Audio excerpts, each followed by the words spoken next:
If you're looking to buy cheap and reliable FC25 Ultimate Team coins over the festive period, then please look no further than FIFAcoin.com. There'll be loads of great discounts over the festive season, and don't forget to use my code Martain for that extra 5%. The link will be in the description.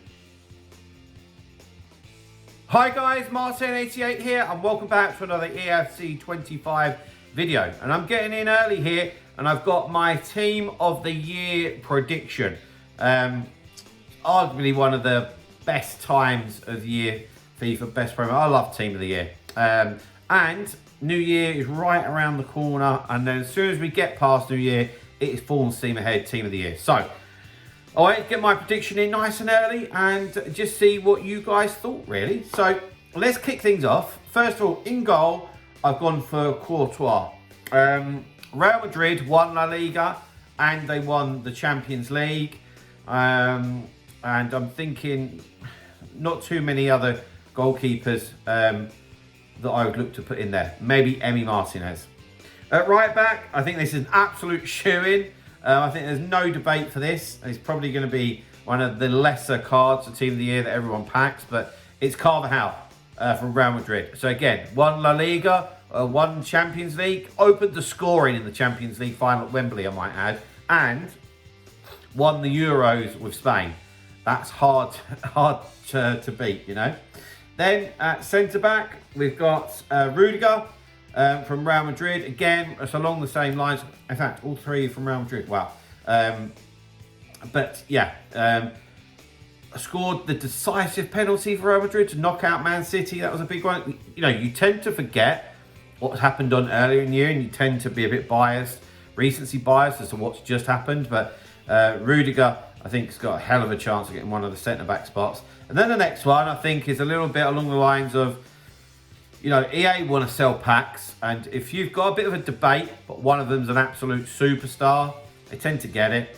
I think Van Dijk will probably end up in there, especially where Liverpool are top of the Champions League and top of the Premier League at the moment. He's having a great season, so I think he'll make it. Left back is a difficult one. I think to sell packs, they would like to have Theo Hernandez. It still wouldn't shock me if he was in there. But I could see Grimaldo being in there from Bayer Leverkusen. I think there has to be some kind of Leverkusen representative in there, because they had an absolutely phenomenal season. They really, really did. And of course, Grimaldo was part of the Spanish squad that won the Euros as well. Not an integral part, but a part of it nonetheless, you know. So it wouldn't surprise me if he got the nod. Into midfield. Now, a Team of the Year is always 4-3-3. I would find that highly unlikely to change, but you never know. But 4-3-3 is what I've gone with. I think that Bellingham's a bit of a shoe-in. This might be controversial, but you know, I don't know. In England, I'm not sure that we feel that actually maybe we feel like he's a bit overhyped. But part of that Real Madrid team that won the Champions League and La Liga, I suppose at the end of the day, he got to the Euros final with England. He is cover star. He's getting a Team of the Year. Don't you worry about that. And it'd be a hell of a card. Then Rodri, of course, the Ballon d'Or winner. It's hard not to have the Ballon d'Or winner in the Team of the Year, isn't it? Of course, very unfortunate for him that he's got such a bad injury at the moment, so he's not been able to continue that form. But I still think, even though he's been out, it'll be enough for him to get into the Team of the Year team. I think that those two are shoo-ins for what it's worth. Then, this one's up for debate. But I think that Wirtz from Leverkusen could snatch this spot. Young player, but one of the most integral parts of that team last year. And yeah, I think he could snatch that other central midfield role, because I don't think there's any standout candidate there. I think, you know, some people may be thinking like Valverde or something like that, but yeah, I just don't feel like there's any real standout candidate that is going to nab that spot. So I could see it going for Wirtz. Now we're going to move into the forward positions, which is very, very difficult. Now, I've got Salah here on the right-hand side. For me, and I'm going to show you this. So I've got Haaland and then Vinicius. So there's somebody missing here, and it's Kylian Mbappe. Well, I don't think he deserves to be in it. I think he was acting like a bit of a spoilt brat at the start of the year with PSG and didn't really do much. Yes, he scored some goals in Ligue 1, but, you know, not enough to get into the team of the year.